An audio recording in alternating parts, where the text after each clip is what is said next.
ദൈവനാമം മഹത്വപ്പെടട്ടെ. ഇത് നീലഗിരി മാവട്ടം അരയൂർ വില്ലേജ്. ഒരു സൈക്കിൾ കൂടെ ഈ വില്ലേജിൽ പോകാൻ പറ്റില്ല, നടന്നു തന്നെ വരണം. വളരെ കാട്ടിൻ്റെ അകത്താണ് ഇവ ആദിവാസികൾ ജീവിക്കുന്നത്. ഒരു കടയില്ല, ആസ്പത്രിയില്ല, ഏതൊരു സ്കൂളോ ഒന്നുമില്ല. അങ്ങനെയുള്ള ഇടത്താണ് ഇരിക്കുന്നത്.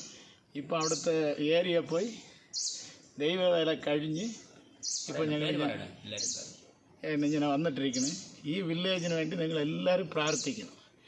പ്രാർത്ഥിച്ചാൽ ഈ പെട്ടെന്ന് ഇവിടെ ഒരു കാട് പണിയാം, ഇവരെല്ലാം ദൈവ സന്നിധാനത്ത് എന്നെ കൊണ്ടുവരാൻ പറ്റും. അതുകൊണ്ട് എല്ലാവരും പ്രാർത്ഥിക്കും. പക്ഷേ ഇതും കൂടെ പറയണം, ഞങ്ങൾ തിരുവനന്തപുരത്ത് ഇന്ന് നമ്മുടെ തിരുവനന്തപുരത്ത് നിന്ന് പാസ്റ്റർ റിച്ചാർഡ്സൺ പാസ്റ്റർ വന്നിരിക്കുന്നത്, പാസ്റ്റർ ജയബാലൻ പാസ്റ്റർ വന്നിരിക്കുന്നത്. ഇവരെല്ലാം വളരെ കഷ്ടപ്പെട്ട് വന്ന് സുവിശേഷം എല്ലാം അറിവിച്ച്, പിന്നെ എല്ലാ വീട്ടിലും പ്രാർത്ഥിച്ച് ദൈവ വചനങ്ങളെല്ലാം അറിവിച്ചിട്ട് ഇപ്പം പോണതാണ്. ഞാൻ ഇവിടെ മേട്ടുപാളയത്താണ് ഇരിക്കുന്നത്. ദൈവം അനുഗ്രഹിക്കട്ടെ. ഇവരെല്ലാം നിങ്ങളെല്ലാവരും ചേർന്ന് സഹായിക്കണം. അതിനുവേണ്ടി നിങ്ങൾ പ്രാർത്ഥിക്കും. നിങ്ങളെ കൊണ്ട് കഴിയുന്നത് നിങ്ങൾ ചെയ്യും ഈ ദൈവവേലയ്ക്ക് വേണ്ടി. ഓക്കെ, ഞാനൊന്ന് പറയാൻ രാജകുമാർ. ഹലോ പറയാം. ദൈവനാമോഹത്വപ്പെടട്ടെ. നീലഗിരി ഈ വനാന്തര ഭാഗങ്ങളിലേക്ക് Peniel gospel charitable and tribal മിനിസ്ട്രിയുടെ ഭാഗമായിട്ട് ഞങ്ങളിവിടെ കടന്നു വരുവാനായിട്ട് ഇടയായി.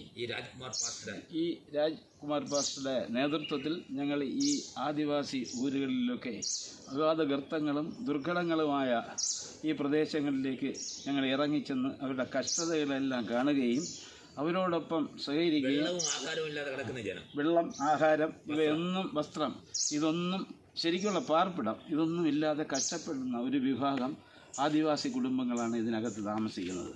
ഞങ്ങൾ കഴിയുന്നത്ര അവർക്ക് സഹായം കൊടുക്കുകയും അവരോടൊപ്പം ആയിരിക്കുകയും പ്രാർത്ഥിക്കുകയൊക്കെ ചെയ്തു. നിങ്ങളും ഇതിനെ ശ്രദ്ധിച്ചുകൊണ്ട് നിങ്ങൾ കഴിയുന്ന എന്തെങ്കിലും സഹായങ്ങൾ ഇവർക്ക് എത്തിച്ചു കൊടുക്കുകയും പ്രാർത്ഥിക്കുകയും ചെയ്യേണ്ടുന്ന കടമ ഞങ്ങൾക്കൊപ്പം നിങ്ങൾക്കും ഉണ്ട്. നിങ്ങൾ അപ്രകാരം ചെയ്യുമെന്ന് ഞങ്ങൾ വിശ്വസിക്കുന്നു. സഹജീവികളായ ഈ സഹോദരങ്ങളെ കർത്താവ് അനുഗ്രഹിക്കട്ടെ. നിങ്ങളെയും കർത്താവ് അനുഗ്രഹിക്കട്ടെ. ആമേൻ.